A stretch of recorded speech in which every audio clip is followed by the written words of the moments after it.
Au nom du Père et du Fils et du Saint-Esprit. Amen. La paix soit avec vous. Et avec votre esprit.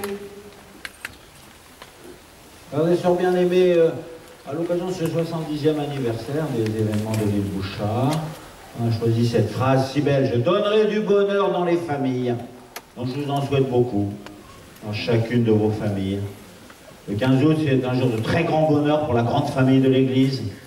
Ici, nous sommes à l'île Bouchard, mais nous savons qu'il y a des foules réunies à Lourdes et au Puy, à la Salette et à Rocamadour et à Notre-Dame de Paris et dans des quantités de sanctuaires de tout notre pays. Et la Vierge Marie, ici, elle a demandé qu'on prie pour notre pays et qu'on prie pour la France. Et donc on va le faire. Monseigneur Georges Pontier, qui est le président de la Conférence des évêques de France, il a demandé une prière particulière pour la France dans cette fête du 15 août. Nous la faisons, nous la ferons de grand cœur. L'Église catholique est une immense famille, elle est dans le monde entier, c'est pour ça qu'on l'appelle catholique, elle est grande comme le monde. Il y a aussi l'Église dans notre pays, il y a aussi la société dans notre pays, il y a aussi le diocèse de Tours, avec son évêque, Monseigneur Bernard Nicolas Aubertin. Il est représenté ici par son vicaire général, qui est là, voilà, le diacre de la paroisse. Donc nous demandons au Seigneur un grand amour pour chacune des familles auxquelles nous appartenons, notre famille, un pays, la grande famille de l'Église, la grande famille des enfants de Dieu.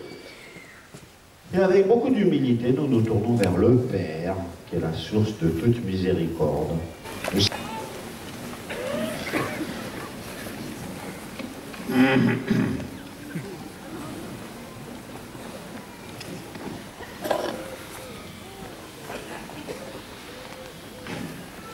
Chers frères et sœurs,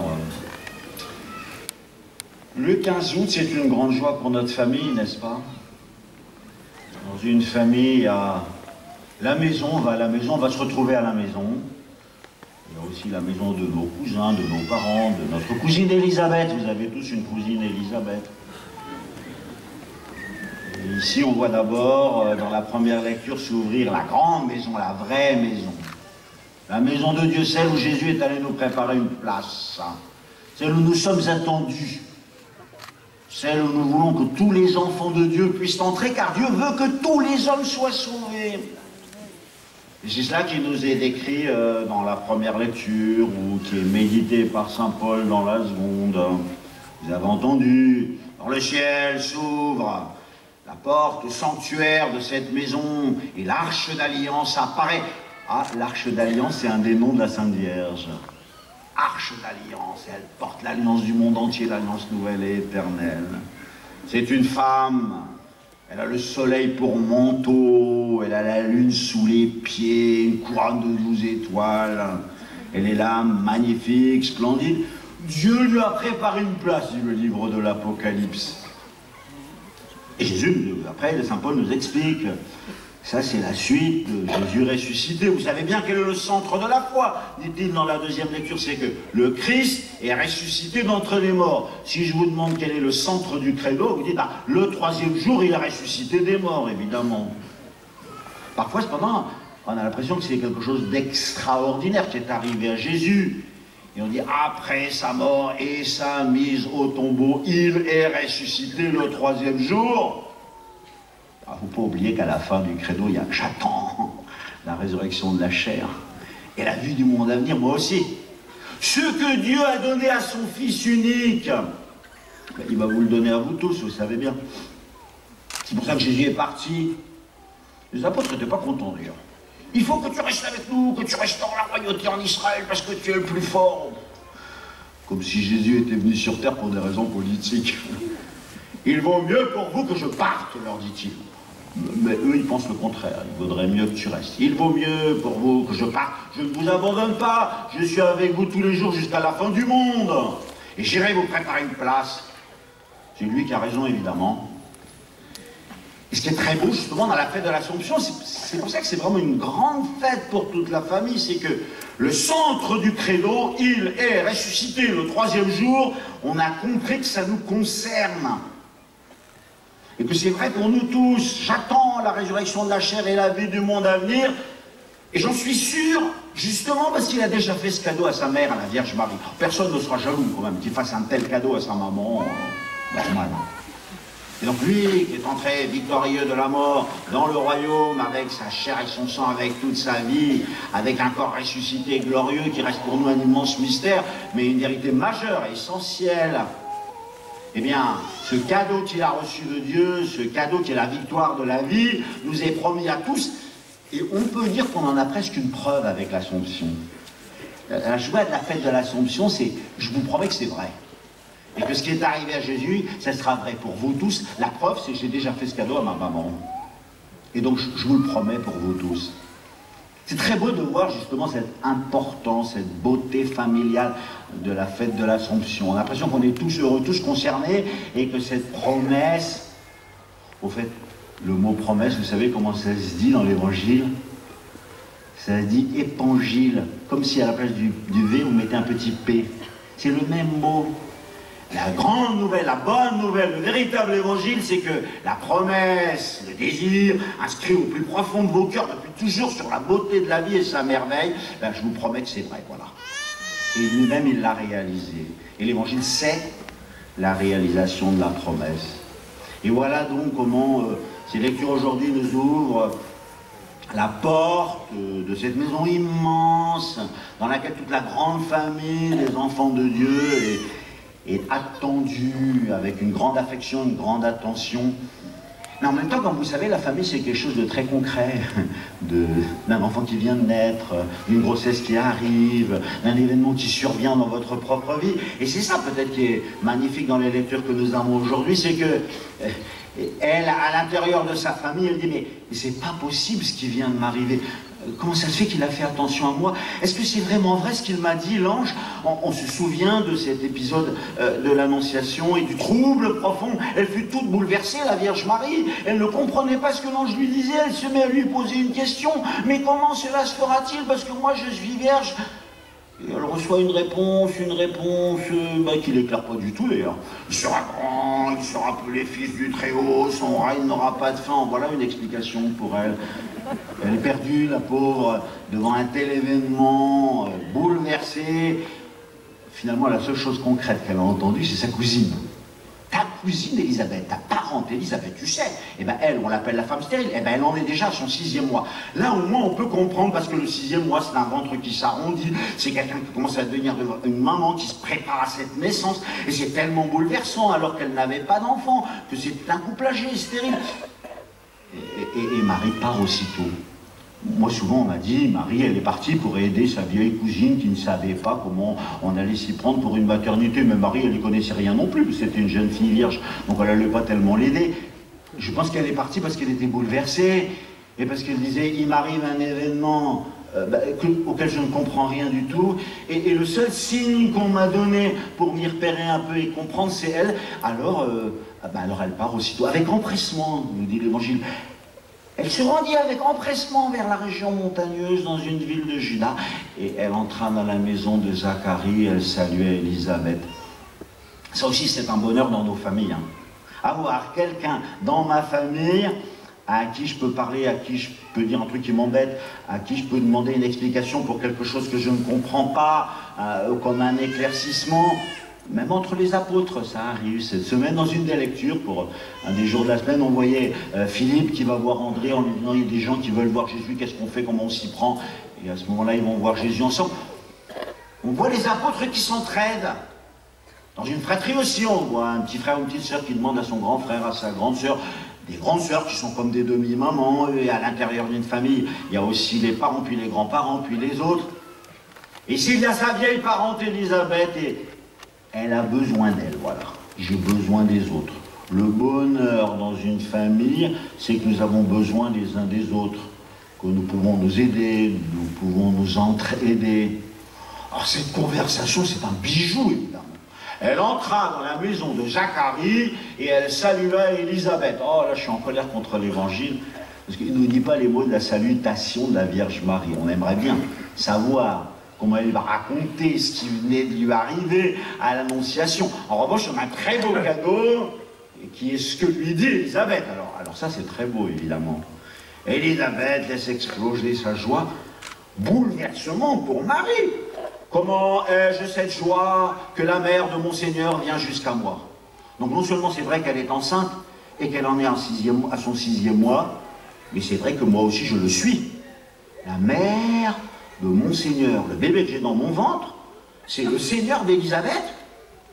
Donc dans ces paroles bouleversantes, troublantes, incroyablement difficiles à comprendre de l'ange, eh ben, il y a une vérité qu'elle atteste, dont elle me donne la preuve, l'écho. Comment ai-je cette joie que la mère de mon Seigneur vienne jusqu'à moi? À peine ai-je entendu le son de ta voix que l'enfant a tressailli de joie à l'intérieur de moi. Vous imaginez la résonance profonde que ces paroles ont dans le cœur de la Vierge Marie. Une des phrases d'Élisabeth, nous la disons dans Je vous salue Marie. Tu es bénie entre toutes les femmes et il est béni le fruit de ton sein, le fruit de tes entrailles, Jésus. Moi j'aimerais bien qu'on rallonge Je vous salue Marie. Je ne sais pas si un pape le fera un jour, à cause de la phrase qui vient après. Heureuse es-tu d'avoir cru aux paroles qui t'ont été dites de la part du Seigneur. Ah ça pour moi c'est un trésor. Bien sûr ici, personne d'entre nous ne sera la mère du Messie. En revanche, tous, nous sommes concernés par cette phrase d'Élisabeth à Marie. Heureuse es-tu de croire aux paroles qui t'ont été dites de la part du Seigneur. Vous ne seriez pas contre qu'on allonge Je vous salue Marie d'une nouvelle phrase de l'Évangile. Quelle chance ce serait pour nous. Tenez cette phrase est bouleversante quand même. Reportez-vous 35 ans plus loin, quand Jésus meurt sur la croix. Et qu'elle est là, cette maman, encore une jeune maman, hein. Et elle voit son fils sur la croix. Et elle voit tout le contraire de ce que l'ange lui avait dit. Il sera grand, il sera appelé fils du Très-Haut, son règne n'aura pas de fin. Il a 33 ans, il est en train de mourir, et il est roi de rien du tout, sauf qu'on se moque de lui, on lui a mis une couronne de dérision. Comment fais-tu, très sainte Vierge Marie, pour continuer de croire, même dans un moment aussi cruel, aux paroles qui t'ont été dites de la part du Seigneur? Ça, c'est une merveille. Cette phrase, en fait, elle peut nous accompagner dans les jours de joie, de difficulté, de tristesse, de très grande souffrance, comme elle a accompagné la Vierge Marie qui toujours a cru aux paroles qui lui ont été dites de la part du Seigneur. Quelle chance nous avons de l'avoir comme mère dans notre grande famille de l'Église pour fortifier notre foi, surtout et notamment dans les jours d'épreuve. Alors, frères et sœurs, et bien après cette rencontre où les paroles de la Vierge Marie nous manquent, mais où celles d'Élisabeth ne nous manquent pas, vient l'explosion de joie. Voilà. On peut dire que c'est le plus beau chant de joie de l'Évangile. D'ailleurs, l'Église l'aime tellement qu'elle veut qu'on le dise chaque soir au vêpres, un peu comme pour dire aux chrétiens, dans votre prière du soir, l'essentiel, mes chers amis, mes chers enfants, c'est de dire merci. Voilà. Vous devez chanter la grandeur de Dieu. Vous devez dire un immense merci à Dieu pour cette journée, pour tout ce qu'il a donné. Comme elle explose dans la reconnaissance, dans la gratitude à l'intérieur du Magnificat. Ah ben, le Magnificat, évidemment, il faut le savoir par cœur. Je ne sais pas s'il est bien traduit, d'ailleurs, on dit Magnificat, Magnificat, mon âme exalte le Seigneur, m'exalte, ça ne veut rien dire du tout. D'abord, son grand cri, Magnificat, méga, lunei, ça veut dire, j'ai une chose à vous dire. Une chose essentielle à vous dire, c'est son grand cri du 15 août, n'est-ce pas? C'est que Dieu, il est grand, infiniment grand, beaucoup plus grand que tout ce que vous pouvez imaginer, concevoir et dire. Et son cri, c'est de dire à quel point la grandeur de Dieu la bouleverse. Surtout elle. Moi, qui suis une toute petite de rien du tout. Comment il a fait pour me trouver, pour jeter son regard sur moi, une humble servante, dans sa grandeur et son infinie grandeur. Ah voilà, le premier cri du Magnificat, qui annonce, qui proclame au monde la grandeur de Dieu, c'est vraiment une splendeur. Et nous sommes des tout petits de rien du tout, mais il nous aime, mais il nous regarde, mais il nous connaît, mais il nous fait des cadeaux incroyables, inimaginables. Et voici l'amour de Dieu qui agit. Et alors après, elle se met à chanter. Elle chante comme vous avez envie de chanter aujourd'hui au 15 août, comme notre diacre a chanté l'Évangile, et vous voulez chanter la joie de Dieu, la joie de votre foi, la joie de son amour. En fait, pour moi, le Magnificat se résume à deux phrases. La première, j'ai une chose à crier devant le monde, c'est que Dieu est grand. Et la deuxième, qui commande toute la fin du Magnificat, c'est que sa miséricorde, enfin la traduction vient de changer, on a remis ce mot de miséricorde, sa miséricorde s'étend d'âge en âge. Ce qui est extraordinaire dans l'humilité de la Vierge Marie, c'est que ce cadeau lui est fait à elle. Et maintenant on l'appelle Notre-Dame. Elle a des cathédrales dans le monde entier. Elle ne dit rien sur elle. Et quand un si grand cadeau arrive sur elle, elle ne parle pas d'elle. Elle aurait pu dire, oh là là, dans toutes les jeunes filles juives, c'est moi qui ai été choisie pour être la mère du Messie, mais c'est fou, c'est un événement incroyable qui me bouleverse. Elle a même oublié ça. Et la seule chose qu'elle a envie de dire et de chanter au monde, c'est le fleuve, le torrent de la miséricorde de Dieu qui descend sur le monde et qu'elle va se mettre à décrire. Un jour dans ma prière, je demandais à la Vierge Marie qu'elle me résume toute la Bible. Pour elle. Comme si je vous le demandais à vous, vous diriez, ben, le résumé de toute la Bible, c'est que Dieu est amour, par exemple. C'est vrai, une phrase centrale. Elle m'a répondu, ben, t'as qu'à faire attention au Magnificat. Et c'est vrai. La phrase qui est là, c'est le résumé de toute la Bible par la Vierge Marie. Je vais vous dire une chose. Vous voulez que je vous dise quelque chose de Dieu? Et ça sort d'une bouche autorisée quand même. Sa miséricorde s'étend d'âge en âge. J'ai rien d'autre à dire. En fait, après, elle le décrit. Et c'est très beau. Parfois, les chrétiens pensent que Dieu est méchant avec les méchants et qu'il est gentil avec les pauvres et les affamés. Non. Dieu est miséricorde avec tout le monde. Et quand il renvoie les riches les mains vides, ça leur fait du bien. Ils n'ont pas l'habitude d'avoir les mains vides. Et ça leur fait vraiment du bien. Et quand il fait tomber les potentats de leur trône et qu'il casse l'orgueil des orgueilleux, parce que c'est un orgueil en béton, et elle l'a complètement fait exploser, voilà. Et il a renvoyé les riches les mains vides, et il a abaissé les orgueilleux, mais quel bonheur, quel cadeau incroyable pour eux. Et ceux qui étaient abaissés, humiliés, oubliés, méprisés, il les relève, il leur redonne la foi, et leur espérance, et leur joie. Et il va combler de bien les affamés. Il y a 6 phrases. Elles sont très belles. Peut-être la plus belle, c'est celle de la fin où il regarde tout le peuple, vous savez, c'est le peuple d'Israël.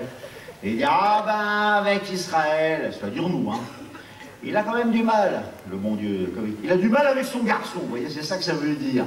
Il a du mal, alors il est obligé de me le prendre en main pour essayer de le relever, de le redresser, de faire son éducation un peu comme Dieu essaye de nous remettre debout, pour que nous puissions paraître face à Dieu dans notre beauté, notre noblesse, la joie de notre baptême, la beauté de notre humanité créée à l'image de Dieu, quelle merveille.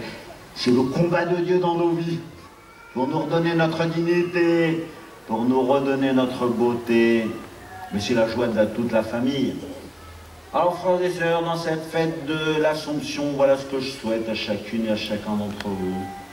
Que grandisse en nous ce sens de la grandeur de Dieu, chanté, Magnificat, et qu'il est grand le Seigneur notre Dieu. Et ensuite, que sa miséricorde qui est au travail dans chacune de nos vies, dans la diversité incroyable, de chacun des moments de notre vie ou de la diversité de nos existences, et bien que sa miséricorde soit aujourd'hui, demain et toujours victorieuse.